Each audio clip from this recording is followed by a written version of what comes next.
হয়ে গেছে, এবার নামিয়ে নিচ্ছি। নমস্কার বন্ধুরা, রুচি রান্না কিচেনে আপনাদের সবাইকে স্বাগত জানিয়ে আজকের পর্ব শুরু করছি।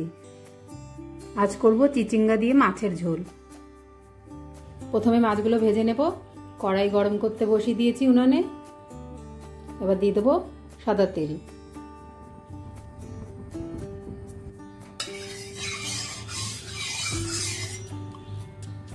তেল গরম হয়ে গেছে, এবার দিয়ে দেবো নুন মাখানো মাছ।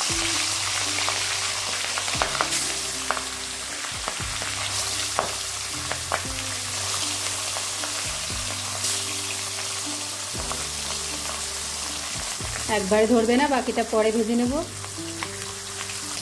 এই পিসটা হয়ে গেছে, উল্টে দেবো।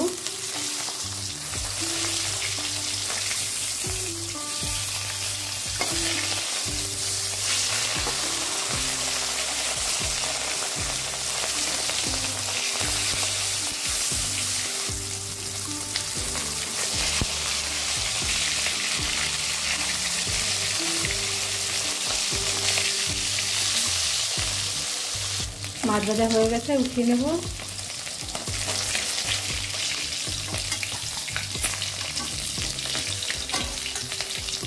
এবার বাকি মাছটাও ভেজে নেব।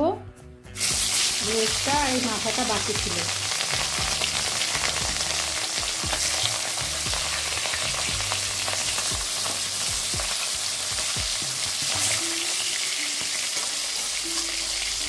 মাছ ভাজাটা হতে থাকুক, ততক্ষণ আমি চিচিঙ্গাটা কেটে নেব।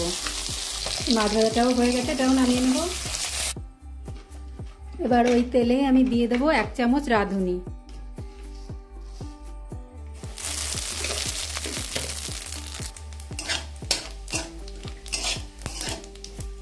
রাঁধুনিটা 30 সেকেন্ড ভেজে নিয়েছি। এবার এই সবজিগুলো কেটে নিয়েছি, আলু আর চিচিঙ্গা দিয়ে দেবো।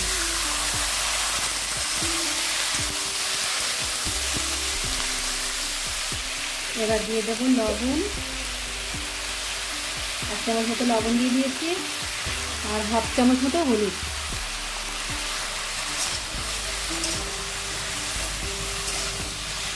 একদমই কম তেলে রান্না, আর শুধু রাঁধুনি ফোড়ন দিয়েছি, আর কিছু দেবো না। আর একটু কাঁচা লঙ্কা বাটা, এটা দিয়েই আমি মাছের ঝোলটা করে নেব।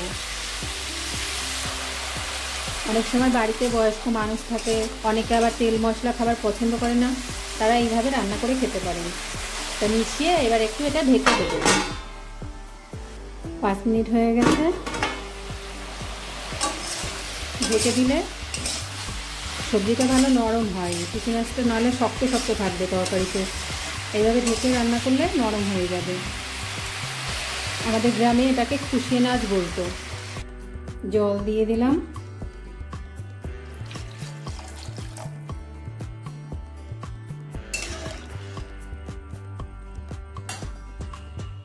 এবার আঁচটা বাড়িয়ে দিলাম। এতক্ষণ লোতে ছিল ঢেকে দেওয়ার সময়। এবার আর একটু ঢেকে দিচ্ছি, তাড়াতাড়ি জালটা উঠবে। 10 মিনিট হয়ে গেছে। এবার দিয়ে দেবো ভেজে রাখা মাছগুলো।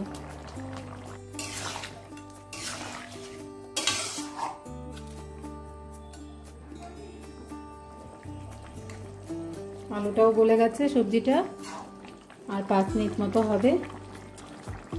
5 মিনিট হয়ে গেছে। দিয়ে দেবো লঙ্কা বাটা। কাঁচা লঙ্কা বেটে নিয়েছি 6-7টা মতো।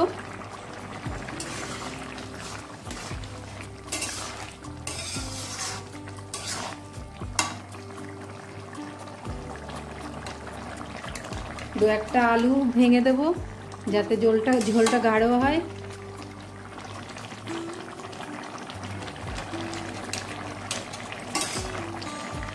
হয়ে গেছে বন্ধুরা, আর কিচ্ছু দেবো না, হয়ে গেছে। এবার নামিয়ে নিচ্ছি গ্যাসটা বন্ধ করে। পরিবেশনের জন্য রেডি মাছের ঝোল চিচিঙ্গা। আর আপনারা এইভাবে বানাবেন, খেয়ে দেখবেন কেমন হয়েছে। আজকের মতো এই পর্যন্তই। নমস্কার।